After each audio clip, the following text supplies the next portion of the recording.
사이시고 대전 서구을의 재선 의원이신 우리 박범계 의원님께서 질의해 주시겠습니다. 범계 의원입니다. 대전 서구을 출신의 박범계 의원입니다. 후보자님 반갑습니다. 법 공부 좀 대전 하셨습니까? 역사인식에 관해서 매우 전향적인 태도와 입장을 갖고 있는 점을 존중하고 간만에 엄청도 평가를 곧 합니다. 나오셨네. 또 저희들이 요청한 여러 가지 자료 제출 요구, 또 답변 요구에 대해서 다른 어떤 인사청문 대상 후보자보다도 자세하게 그리고 상당히 성실하게 답변한 점도 평가를 합니다. 제가 보기에 후보자께서 대법관이 되는 데는 두 가지 점에 있어서 의혹과 문제점이 있다고 생각합니다. 그러나 그럼에도 불구하고 전체적으로는 균형된 어떤 목소리 전달이 가치관과 철학을 확실하시구나. 갖고 있는 점은 평가를 합니다. 그 범계 두 번째 의원. 측면은 이렇습니다. 민사판례연구회의 운영위원이십니다. 왜 이번에 대법관 지명받으면서 탈퇴하셨습니까? 간단하게 대답해 보세요. 운영위원만 사의를 표명했습니다.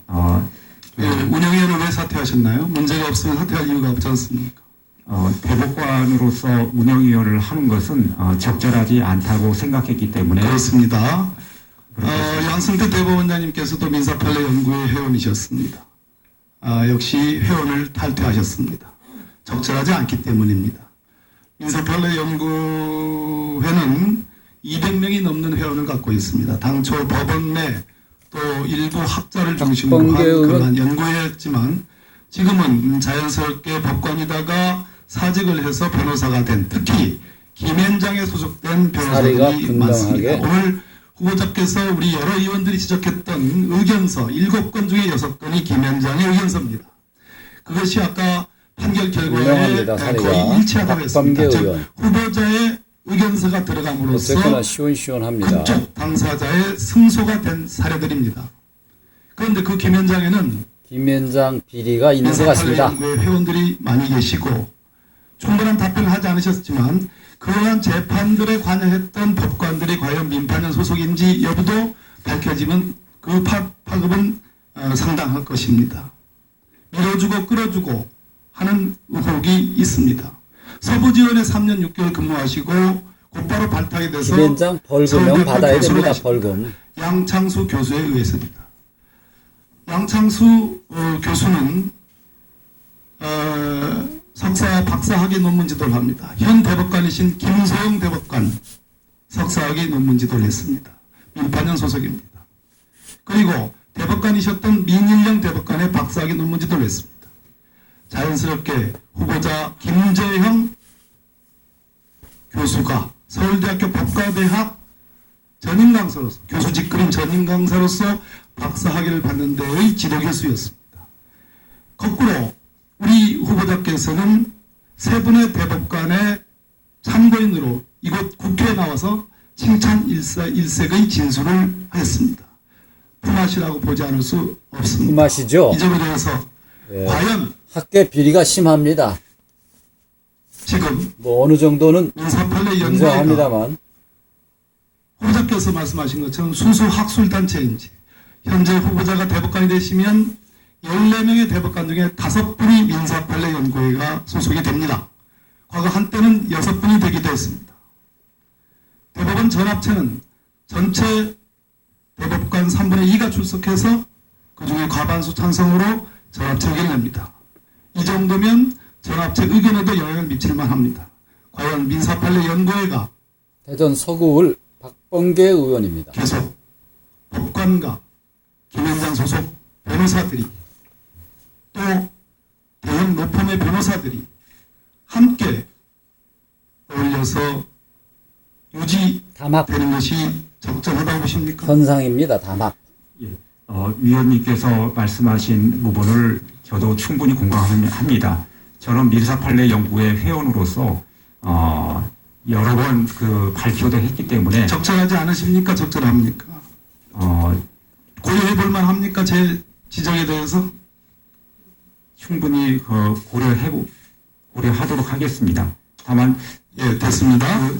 고려를 하시면 됩니다. 안 하면 바로 후보자께서 정신교육대 들어갑니다. 법조인으로 가인 김병로 대법원장을 말씀하셨습니다. 법관이 국민으로부터 의심을 받게 된다면 최대의 명예손상이 될 것이다. 후보자께서는 1억 5천만 원 이상의 소위 의견서를 내셨습니다. 재판은 대립된 당사자 간의 공격과 방어에 의해서 진실을 찾아가는 과정입니다. 그 한쪽 일방에 대한민국 최고의 국립대학 법과대학 교수가 일방의 의견서를 주셨습니다. 전체 1억 5천만 원이 넘습니다.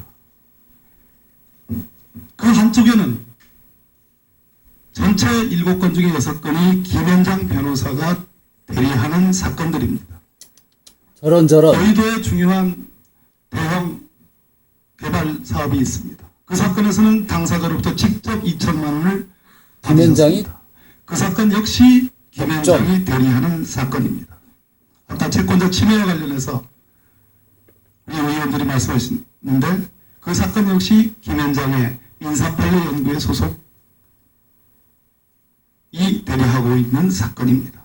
과연 이 점이 제가 보기에는 김현장이 자본의 정의를 노예 찾아가는 시녀, 진실을 찾아가는 자본의 시녀로 대립된 당사자 봅니다. 간에 어느 김현장. 쪽도 편을 들어서는 안 되는, 그래서 오늘 대법관 후보가 되시는 김재형 서울대학교 법과대학 교수가 해서는 안 될 일이다.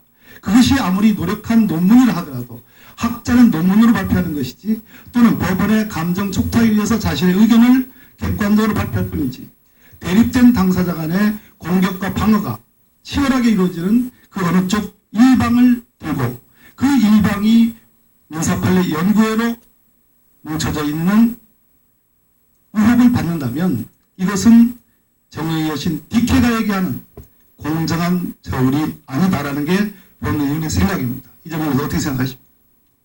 위원님께서 우려하시는 점을 저도 충분히 이해하고 공감합니다.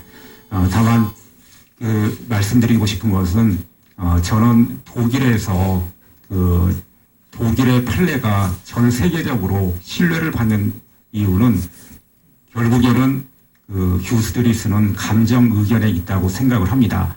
그 제도가 우리나라에 제대로 도입되지 않고 그야말로 우리나라에서 나라입니다. 독일은. 충분히 제대로 시스템이 갖춰져 있지 않기 때문에 이와 같이 법원의 감정 촉탁으로 하는데 어려움이 있습니다. 사실 법원에서 감정 촉탁으로 의견서 쓰면은 보수를 청구해야 되는지 말아야 되는지도 이게 애매한 부분이 있습니다. 그래서 결국은 우려하신 대로 김현장 요청으로 쓰게 됐습니다만은 이런 부분에 관해서는 깊이 생각하고 또 위원님의 우려 그리고 그것이 없을 수 있도록 사사로운 것을 버리고 자본의 일을 할 노예가 수 되면 있도록 안 됩니다. 시녀 역할을 하면 안 됩니다. 노력하도록 하겠습니다. 작년에 정의감이 있어야 됩니다. 민사판례연구회는 법관에. 전체 회원을 발표합니다. 보십시오. 김항식 전 대법관 국무총리 역시 민판연 회원이십니다. 그 다음 보십시오. 운영위원회 11분의 운영위원 중에 4분이 김현장의 변호사입니다. 보십시오. 회원을 발표하는데 저렇게 로펌을 찍어서 발표할 정도는 제가 보기에는 금도를 잃은 것이다. 이거는 시장에 알리는 거하고 뭐가 다릅니까? 이렇게 대한민국이 가서야 되겠습니까? 안 됩니다. 중전에는 민사판례 연구에 대해서 비판을 하면서 이게 공개되지 않았다고 해서 논란이 많이 됐습니다. 네. 깨가 썩었어요. 공개해도 되는 겁니까? 예. 그런 문제의식을 갖고 있지 않는 겁니까? 그 점에 관해서는 소속까지 공개하는 게 낫겠다고 생각을 해서 당시에는 공개를 했습니다만은 앞으로 위원님께서 우려하신 점을 반영해서 민사판례연구회에서 적절한 조치를 취할 것을 기대합니다. 네. 말씀하신 것을 충분히 반영할 수 있었으면 합니다. 예, 알겠습니다. 마무리해 주시고요. 그 다음에 서울 에 앞서서 존경하는 야당 의원님들께서 제기된 문제에 대해서 또 이 청문회를 보고 있는 국민들의 오해 또 불식하고 이해를 돕기 위해서 제가 한두 가지 여쭙겠습니다. 그 법률견서 문제가 지금 제기가 되고 있습니다. 후보자께서는 국립대 교수뿐만이 아니라 뭐 사립대 교수라도 이건 당당하게 낼 수 있어야 된다고 소신껏 말씀하셨는데 후보안부에서는 조금 발언 수위가 좀 달라지는 것 같고요. 그런데 문제가 되는 것은 그 행동강령상에 사적 이익을 위해서 소위 이걸 할 수 있느냐는 부분입니다. 후보자께서는 이 법률견서를 로펌에도 내셨지만 또 외교부에도 이렇게 하신 적이 있습니다. 이때 사적 이익을 위해서 소위 이 법률견서를 내셨습니까? 예, 감사합니다. 외교부에 제출한 것은 대한민국을 위해서 제출을 한 겁니다. 반덤핑 문제가 문제됐을 때 일본 기업이 대한민국을 상대로 해서 반덤핑 제소를 한 적이 있습니다.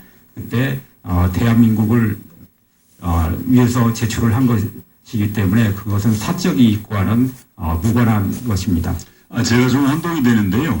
여기서 공무원 행동강령의 사적 이익이라는 것은 주체가 그즉 지금 법률 의견서 제출 행위자 본인의 이익이냐 아니냐 지금 그런 거 카메라 아닙니까? 조심하세요, 아줌마. 지금 후보자의 이익을 위해서 후보자가 돈을 목적으로 소위 그 법률 의견서를 내셨다고 생각하십니까? 그렇지 않다고 돈 생각합니다. 받았습니까? 의견서 제출은 예. 그 서울대에서도 직위를 이용해서 제출하는 것으로 해석하고 있지 알겠습니다. 않습니다. 그 부분은 또 오후에 여러 가지 또 질문이 있을 걸로 보입니다. 후보자께서 지금 그 소위 민사판례 연구회 민판연 가입 민판연, 이 민사판례 때문에 연구회. 오늘 이 자리에 대법관 후보로도 제청되었고 또 그 민판연 내에서 서로 밀어주고 끌어주는 그런 관계가 있다라는 줄로 이제 해서 국민들이 오셨구만요. 이 청문회를 보면서 듣게 일단은 됐습니다. 근데 후보자는 지금 그동안에 그 법률가로서 가입한 단체가 몇 개나 됩니까? 몇 개 이제 정확히 모르겠습니다만 그 정도야? 네. 한국민사법학회나 대법원 비교법 실무연구회 제가 그 후보자께서 서면 답변 준 자료에 의하면 형사실무연구회, 형사판례연구회, 민사실무연구회, 민사판례연구회, 한국언론법학회 총 9개가 넘는 걸로 되어 있습니다. 이 단체도 모두 지금 주요 직책이나 회원을 대통령 후보 탈퇴하셨습니까? 나가실랍니까? 아직 아울러. 탈퇴를 하진 않았습니다. 아울러 후보자께서는 민판연의 끈끈한 그런 조직의 도움 때문에 오늘 지금 후보자에 제청되었다고 생각하십니까? 그 점은 그렇습니다. 전혀 아니라고 생각합니다. 아니긴 뭐가 아닙니까? 알겠습니다. 줄로 해서 올라왔습니다. 줄 아까 그 법원의 신뢰감 문제에 대해서 논의가 있었습니다. 100% 후보자께서는 부정하면 됩니까? 정관 예우야말로 우리 50% 법원의 신뢰감을 떨어뜨리는 요인이라고 말씀하셨는데 잘 인정해요. 지적한 것 같습니다. 그런데 또 하나가 더 있습니다. 우리 법률적 정의를 찾기 위해서 많은 비용을 들여서 대법원에 1심, 2심의 억울함을 호소하기 위해서 대법원에 이렇게 상고했던 많은 부분들이 2015년에 민사재판의 60.7%, 가사재판의 78.7%, 행정재판 66.1%, 특허는 63%가 소위 기각된, 왜 기각됐는지도 모르고 기각되는 법률용어로 심리불속행이라고 하는 어려운 용어가 있습니다. 많은 국민들이